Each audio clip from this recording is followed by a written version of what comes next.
પ્રજ્ઞાદોષ, પ્રજ્ઞાપરાધ એટલે શું તે આજે સદૃષ્ટાંત સમજાવવું છે. કોઈની સુંદર કવિતા તમે તમારા શ્રોતાઓને સંભળાવી અને તાળીઓ મેળવી, પણ તમે કહ્યું નહીં કે આ કવિતા તમારી ન હતી, તો આ તમે પ્રજ્ઞાદોષ કર્યો કહેવાય. એના કવિના નામની ખબર ન હોય તો એમ કહી શકાય કે કવિના નામથી હું અજાણ છું. જો એવું ન કહો તો એ કવિતા તમારી ગણીને લોકો તમારું ગૌરવ કરે છે, અને એ ગૌરવ તમે સ્વીકારી લીધું, એ તમે પ્રજ્ઞાપરાધ એટલે કે પ્રજ્ઞાદોષ કર્યો કહેવાય. અને અપરાધ તો હંમેશા દંડનીય હોય. શ્રીમદ ભાગવત મહાત્મ્યના અધ્યાય પહેલામાં સૂતજીએ શૌનકજીને તેમના પ્રશ્નના ઉત્તરમાં નારદ ભક્તિ સંવાદ કર્યો છે. પણ તે કહેતા પહેલાં બોલ્યા છે કે હું તમને એક ભક્તિપૂર્ણ કથાનક સંભળાવું કે જે મને શ્રી સુખદેવજીએ પોતાનો શિષ્ય જાણીને એકાંતમાં સંભળાવેલું. આપણને કોઈ કંઈ પૂછે તો તેને ઉત્તર આપીને આંજી દેવામાં આપણને બહુ રસ છે, પણ એ ઉત્તર આપણને ફલાણા પાસેથી જાણવા મળેલો એમ જણાવવું આપણને ગમતું નથી. જશ આપણે ગજવે ભરી લઈએ તે ચોરી કહેવાય. જુઓ, આ પ્રાચીન મહાત્માઓ ચોરી નહોતા કરતા. 11મા સ્કંધમાં નારદજી વસુદેવને ઘરે પધાર્યા ત્યારે વસુદેવે કહ્યું કે આપ મને જન્મ મૃત્યુરૂપ સંસારમાંથી મુક્ત થવાનો ઉપદેશ આપો. ત્યારે નારદજીએ કહ્યું કે તમારા આ પ્રશ્નના સંબંધમાં સત્પુરુષો એક ઇતિહાસ કયા કરે છે, તેમાં ઋષભદેવના 9 યોગેશ્વર પુત્રો અને જનકવંશી નિમિ રાજાનો સંવાદ છે, એ હું તમને કહું. જોયું, પોતે કંઈ કહે છે તેમ નહીં, પણ કોઈએ કોઈને કહેલી વાત પોતે કહે છે, એમ નારદજી બોલ્યા. 11મા સ્કંધમાં ઉદ્ધવે શ્રી કૃષ્ણને કહ્યું કે આપે મને કલ્યાણ અર્થે સંન્યાસરૂપ ત્યાગનો ઉપદેશ કર્યો છે, પણ કામનાઓ અને માયામોહનો ત્યાગ કરવો બહુ દુષ્કર છે. એટલે મને એવી રીતે સમજાવો કે હું સુગમતાપૂર્વક તેની સાધના કરી શકું. અને ઉત્તરમાં ભગવાને કહ્યું કે આ વિષયમાં મહાત્માઓ એક પ્રાચીન ઇતિહાસ કયા કરે છે, તે ઇતિહાસ પરમ તેજસ્વી અવધૂત દત્તાત્રેય અને રાજા યદુના સંવાદ રૂપમાં છે, તે હું તમને કહું. જોયું, શ્રી કૃષ્ણને પણ કોઈનું નામ લેવામાં શરમ આવી નથી. આવા તો અનેક દૃષ્ટાંતો આપણા શાસ્ત્રોમાં મળશે કે જેમાં ફલાણા મહાત્માએ જે કહ્યું હતું તે હું તમને કહું એમ બોલાયું હોય. એટલે કે પહેલાંના લોકોને જ્ઞાન ચોરીની ટેવ ન હતી. અત્યારે તો કોઈનું કાવ્ય, કોઈનું ચિત્ર, કોઈનો નિબંધ, અરે PhDનો થીસીસ પણ પોતાને નામે ચડાવી દે એવા પ્રજ્ઞાપરાધીઓ મળી આવે છે. 2-3 દૃષ્ટાંતો એવા આપું કે જેથી તમને ખાતરી થાય કે આવું બને છે. આ દૃષ્ટાંતોની સાક્ષી હું પોતે છું. 15 વર્ષો પહેલાં એક ગોકુલ અષ્ટમીએ ટીવી દૂરદર્શન પર કે પછી ટીવીના કોઈ ગુજરાતી સ્ટેશન પર મને યાદ નથી, પણ એક મોટું નામ ધરાવતા લોક કલાકાર શ્રી કૃષ્ણ વિયોગની વાત કરતી વખતે મારી કવિતા બોલેલા. મને તો બહુ નવાઈ લાગી કે આ તો મારું કાવ્ય છે. કોઈ માધવ મળે તો એને કહેજો કે તે દીનો દાવ રહ્યો બાકી, એનો ડુંગર માથે ન ઉગી જાય. કોઈ માધવ મળે તો એને કહેજો કે તે દીનો રાસ રહ્યો બાકી, એનું ગાણું નામાં નથી સરી જાય. કોઈ માધવ મળે તો એને કહેજો કે ગોકુળમાં એક નથી જમના, એ તો નેણેથી વહી જાય. કોઈ માધવ મળે તો એને કહેજો કે ઠેર ઠેર મૂકે ના માયા, એ તો ગોકુળ એવું કે સહે જાય. છેલ્લી કડીઓમાં તો ખૂબ તાળીઓ પડી અને તે બધી તાળીઓ તે કલાકાર ભાઈએ પોતાના ગજવામાં ભરી લીધી. મેં ઊંચે કાન થઈને રાહ જોયા કરી, પણ મારું નામ તેમણે આપ્યું જ નહીં. 1 વર્ષ નહીં, પણ 2-3 વર્ષ સુધી ગોકુળ અષ્ટમીએ મેં આ ટેપ સાંભળી છે. પૂજ્ય મોરારી બાપુના આંગણે પ્રતિવર્ષે અસ્મિતા પર્વ થાય છે. તેમાં એક વખત નગીન બાપા નામે ઓળખાતા એક વિદ્વજ્જને પૂછ્યું કે મને ઘણા વખતથી એક પ્રશ્ન થયો છે કે ભગવદ્ ગીતાનું નામ ભગવદ્ ગીત કેમ નથી? ભગવાને ગાયેલું ગીત એટલે ભગવદ્ ગીતા, તો એનું નામ ભગવદ્ ગીત હોવું જોઈએ. કોઈને આ પ્રશ્નનો ઉત્તર આવડતો હોય તો મને કહેજો કે આ ગીતને બદલે ગીતા કેમ છે. નામ નહીં દઉં, જો દઉં તો મેં એ વ્યક્તિની નિંદા કરી કહેવાય. પણ એક વિદ્વાનને મેં લંચ ટાઈમ પડ્યો ત્યારે ફોન કરીને કહ્યું કે નગીન બાપાના પ્રશ્નનો ઉત્તર તમારા પ્રવચન દરમિયાન આપવાનું ભૂલતા નહીં, નહીંતર એવું સમજશે કે અહીં કોઈ વિદ્વાન નથી. એટલે એમણે મને પૂછ્યું કે શું ઉત્તર આપું. લે, તમને પણ નથી આવડતો ઉત્તર? એમ કહેજો કે એ ગ્રંથનું નામ ભગવદ્ ગીતામાં જ હોવું જોઈએ. સાચી વાત છે, તે શ્રી કૃષ્ણે ગાયેલું ગીત જ છે, પણ શ્રીમદ શંકરાચાર્યે તેને મહાભારતમાંથી ઉપાડી લઈને અલગ વ્યક્તિત્વ આપ્યું ત્યારે તેને તેમણે ઉપનિષદ તરીકે ઓળખાયું. ઇતિ શ્રીમદ ભગવદ્ ગીતા સુપનિષત્સુ. આમ ઉપનિષદ શબ્દ એમણે પ્રયોજ્યો છે. ઉપનિષદ શબ્દ સંસ્કૃતમાં સ્ત્રીલિંગ છે, તેથી તેમણે ગીતનું ગીતા કર્યું છે. વળી એ ગીતા એક જ હોવા છતાં એને બહુવચનનો શું પ્રત્યય લગાડ્યો છે તે માનાર્થે બહુવચન સમજવું. મેં ઈશોપનિષદ વાંચ્યું એમ આપણે ગુજરાતીમાં બોલીએ, પણ સંસ્કૃતમાં મયા ઈશોપનિષદ પઠિતા એમ બોલાય. બપોરની બેઠકમાં આ વિદ્વજ્જન ગીતાનો અર્થ આપતી વખતે મારું નામ લે છે કે નહીં તેની મેં રાહ જોઈ, પણ વ્યર્થ. એમણે પોતાને નામે જ અર્થ જાહેર કર્યો. જો કોઈ મોટી ગણાતી વ્યક્તિએ તેમને અર્થ આપ્યો હોત તો એમણે એમનું નામ જરૂર લીધું હોત. મારું નામ ન લઈને તેમણે તે દિવસે પ્રજ્ઞાપરાધ કર્યો. ભગવાન તો અપરાધ માત્ર દંડપાત્ર ગણે છે. મારી પાસે તો આવા પાર વિનાના દૃષ્ટાંતો છે. જેમ કે વાલ્મીકી રામાયણમાં જે ધનુષ ભાંગે તેને સીતા વર્ષે એવી વાત કહેવાય નથી, પણ જે ધનુષ્યની પ્રત્યંચા ચડાવશે તેને સીતા વર્ષે એવું કહ્યું છે.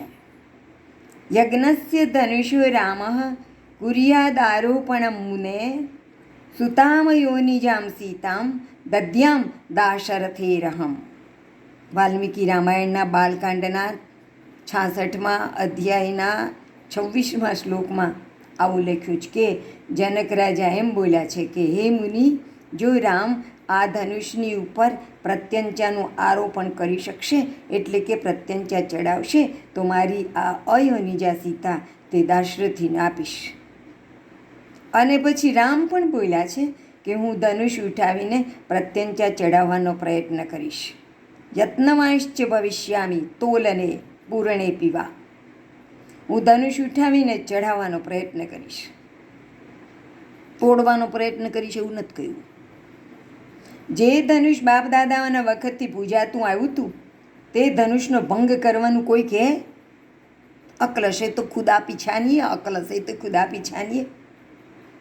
તુલસીજીનું રામચરિત માનસ બહુ સરસ છે, પણ તેમાં અસંખ્ય વખત જે ધનુર્ભંગ કરશે તેને સીતા મળશે એવું લખ્યું છે.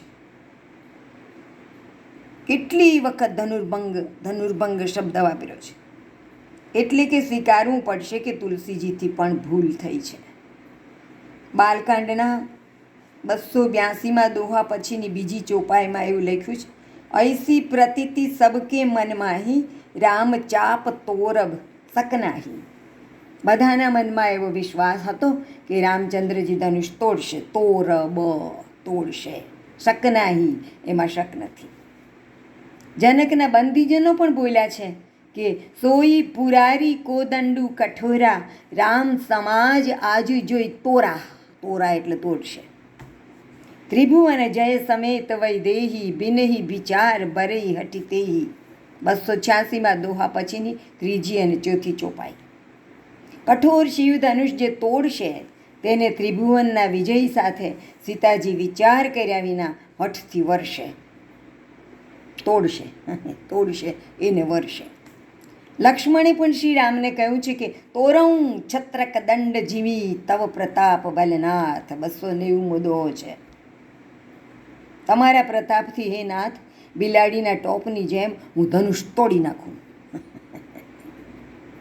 સીતાજીની માતાની સખી પણ એમને કહે છે કે હે રાણી સંશય તેજો સાંભળો, શ્રીરામ ધનુષ ભાંગશે જ. દેવી તજીએ સૌસહુ અસ જાની ભંજબ ધનુષ રામ સુનુરાની. ભંજબ એટલે ભાંગશે જ. તો મેં જ્યારે મને મોકો મળ્યો ત્યારે કહ્યું છે કે ધનુષ ભંગ કરશે તેને સીતા વર્ષે, એવું તુલસીજીએ અનેક વાર લખ્યું છે. મેં ગણી જોયું છે પણ હું સંખ્યા ભૂલી ગઈ છું. 16-17 વાર તો ખરું જ.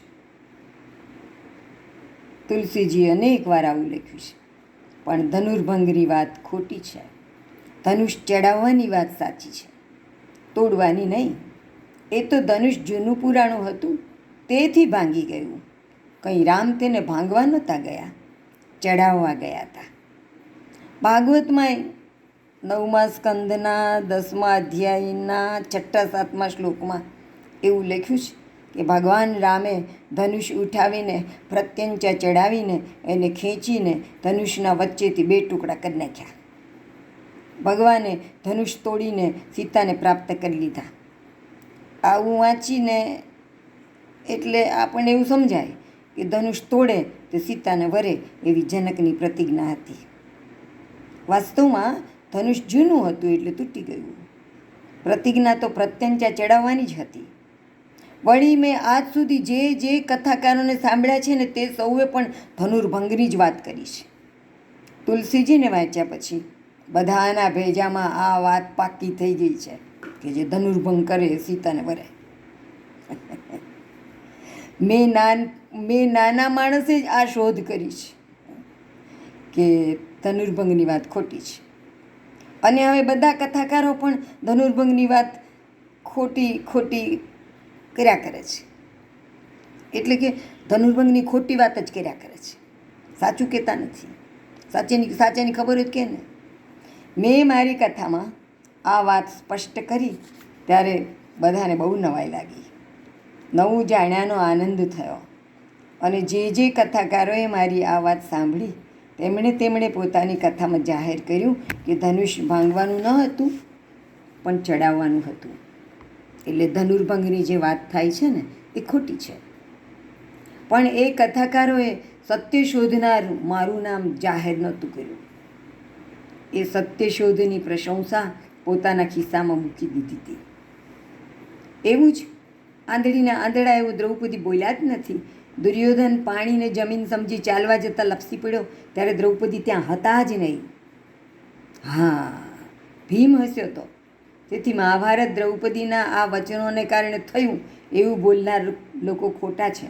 દ્રૌપદીની ઉપર ખોટો આક્ષેપ કરી રહ્યા છે. મારી પાસેથી જ આ સાંભળવા મળ્યું એવું કબૂલ કરનાર લોકોને પણ સમાજ પાસે આ વાત એ જ્યારે કરતા હોય ત્યારે પોતે શોધી લેવા હોય ને એમ જ જાહેર કર્યું છે. રક્ષાબેન પાસેથી અમે આવું જાણ્યું એવું કોઈ બોલ્યું નથી. એવું જ સીતાજીની વાતમાં થાય છે. સોનાના મૃગને લઈ આવો, મારે એની કાંચડી સીવડાવવી છે, આવું સીતા બોલ્યા જ નથી. કોઈ કૃષ્ણાબાઈ નામની મધ્યકાલીન સાહિત્યની કવિયત્રી ન કહેવાય એવી કોઈક જોડકણાકાર સ્ત્રીએ સીતાની કાંચડી એવું લખ્યું છે, એવું કાવ્ય લખ્યું, જોડકણું લખ્યું છે, લાંબુ. એ બધાને યાદ રહી ગયું છે. પણ સીતાજી આવું કંઈ બોલ્યા નથી. એ બોલે જ નહીં ને. એ કંઈ જટ જાઓ ચંદનહાર લાવો ઘૂંઘટ નહીં ખોલું એવું બોલનારા સામાન્ય સ્ત્રી જેવા સામાન્ય હતા. રાજપાટ છોડીને ચાલી નીકળનાર તે મહાન સ્ત્રી આવી ક્ષુલ્લક ઈચ્છા કાંચડી પહેરવાની ઈચ્છા કરે ન કરે. વાલ્મીકી રામાયણમાં સીતા એવું બોલ્યા છે કે હરણને જીવતું લઈ આવજો તો આપણને હવે અયોધ્યા જવામાં મહિનાની જ વાર છે, તે ત્યાં જઈને ઓશડીમાં હરણને બાંધશું. તો અવધની પ્રજા એને જોવા આવશે અને સાનંદ આશ્ચર્ય પામશે. કયો કાંડ છે, કયો અધ્યાય છે, કયા નંબરનો શ્લોક છે, આવું બધું જ મેં મારા બીજા એક વિડીયોમાં જણાવેલું છે. અને પછી એમણે કહ્યું છે કે જો જીવતું પકડાય જ નહીં તો સંહાર કરજો, તો હું એ સુવર્ણરંગી ચર્મ ઉપર બેસીને તમારી પૂજા કરીશ. લો, આમાં ક્યાંય કાચડી પહેરવાની વાત આવતી નથી. મારી પાસેથી આ સાંભળીને જે એવું બોલ્યા છે કે વાહ, તમારી પાસેથી આ સરસ જાણવા મળ્યું, હવે મને એવું લાગે છે કે ફરીથી આ રામાયણ અને મહાભારત વાંચી જાઉં. આવા લોકો પણ તેમના શ્રોતાઓને આ વાત જણાવે છે ત્યારે અમને રક્ષાબેન પાસેથી આ જાણવા મળ્યું એમ બોલતા નથી. ભક્ત પ્રહલાદને હોલિકા નામની કોઈ ફઈ હતી જ નહીં, ભાગવતમાંય નહોતી અને વિષ્ણુ પુરાણમાંય નહોતી. તેથી હોળીના તહેવારને પ્રહલાદ સાથે નક્કામો જોડવામાં આવે છે. આવી મારી વાત પણ શ્રોતાઓ પાસે જાહેર કરનારને મેં મારું નામ લેતા સાંભળ્યા નથી. એ બધા પ્રજ્ઞાદોષના દૃષ્ટાંતો છે. ઘણાની પાસે પ્રજ્ઞાદોષના અન્ય દૃષ્ટાંતો હશે. જેની પાસેથી જાણવા મળ્યું હોય તેનું નામ લેતા આ પ્રજ્ઞાપરાધીઓને શો કાંટો વાગતો હશે? અપરાધ દંડનીય હોય છે એવું તેઓ કેમ ભૂલી જાય છે? ગાંધીજીનું, વિનોબાજીનું કે કોઈ મોટા કવિનું કે પોતાના ગુરુનું કે અન્ય કોઈ મહાજનનું નામ લેવામાં તેઓને વાંધો નથી, પણ મારા જેવા અન્ય નાના માણસનું નામ લેવાનું તેઓ નિવારે છે. તેઓ ઈચ્છે છે કે આ જ્ઞાનનો જશ પોતાને મળે. પ્રજ્ઞાપરાધ ચોરીનો જ પ્રકાર છે, એ યાદ રાખવું. અને આ ચોરી પકડાય ત્યારે શરમજનક પરિસ્થિતિમાં મુકાવવું પડે છે, એ પણ યાદ રાખવું. જય શ્રી કૃષ્ણ.